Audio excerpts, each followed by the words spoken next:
Shani, Steve, what up? Hey guys, we're back. Hey guys, we are back with things you need to do before you get engaged. Boom. Boom! Number 1.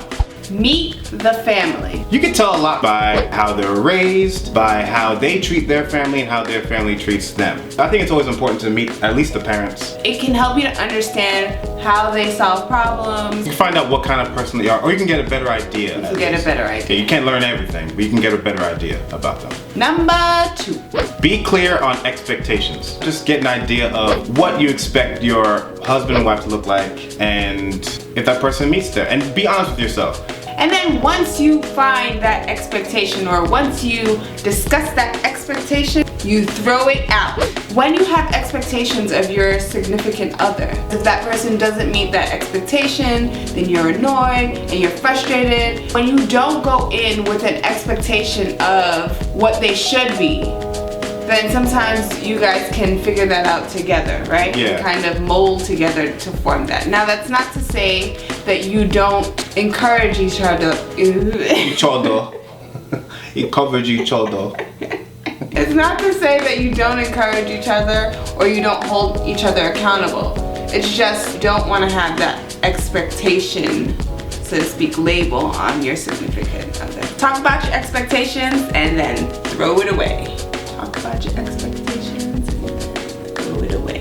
Number 3. You want to know each other's goals. As well as you know your own goals. It doesn't have to be the same goal, Right. but you have to be going somewhere together. For example, you don't want to get into a relationship and the guy says, after we get married, we're starting to have babies 6 months after we get married. And the woman says, I really wasn't thinking about it for another 6 years at least. Your goals aren't matched up. Come to a compromise. Compromise. Compromise. If it's not talked about, then you won't know. And you'll kind of go into a marriage thinking one thing and the other person's thinking the other. And therefore it's not a marriage. Get in sync, y'all. Boom. Number 4. Get your finances in order. Don't go into it not knowing what that person's credit score is. Not knowing how much money that person has. Those things you have to have a very, either know exact number or have a very good awareness of what that person has. Because you don't want to go into a relationship and they surprise you, hey, I'm broke. I really have nothing. And my credit score is 4.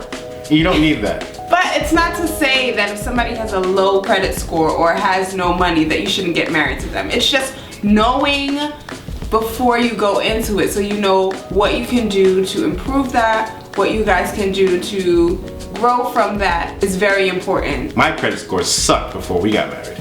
Now it's poppins'. Have that difficult conversation about finances, about how you think about money, who will be taking care of the money, who is more money focused. Look at our video, 4 ways to get out of debt. Number 5, know how to argue. Know how to argue. We have a video. It's a really bad video. It's our worst video, but we still have it up. It's called How to Argue. We apologize for this video.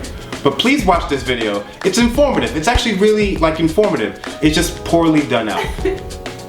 I take almost full responsibility You for should this take video. all of it. Well, 95% of it. it was my idea, but you went along with it. So, it's a bad video. But watch the video. It's not gonna take too much of your time. It's called How to Argue. It teaches you in every relationship, there's healthy ways to argue and then there's unhealthy ways to argue. Arguments are gonna happen. Disagreements are gonna happen. But you can do them in a civilized way so that at the end of the conversation, you're both on good terms. Right, and it's also about being aware of the other person's feelings and being aware of their thoughts as well. Because usually in arguments, you're trying to get your point across. It's all about you. You need to understand this. You need to understand that I'm feeling this way. But if you put into consideration first the other person, then 9 times out of 10, if you guys are both doing it, the disagreement becomes an agreement or a compromise. Bonus, bonus, bonus, bonus, bonus. Bonus. They do have what you call pre-engagement counseling, because sometimes you get engaged because you're so in love with this person, right? And then when you get engaged, you start having these conversations about money, about how many children you want to have, and then you think about it and you're like,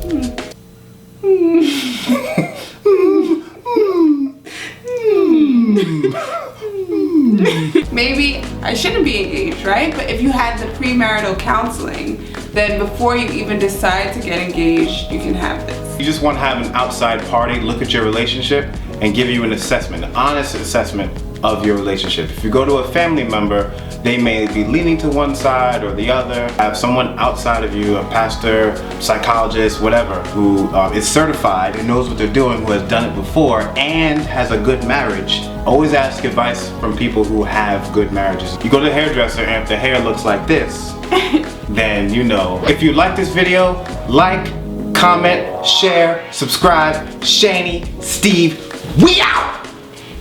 Hi guys.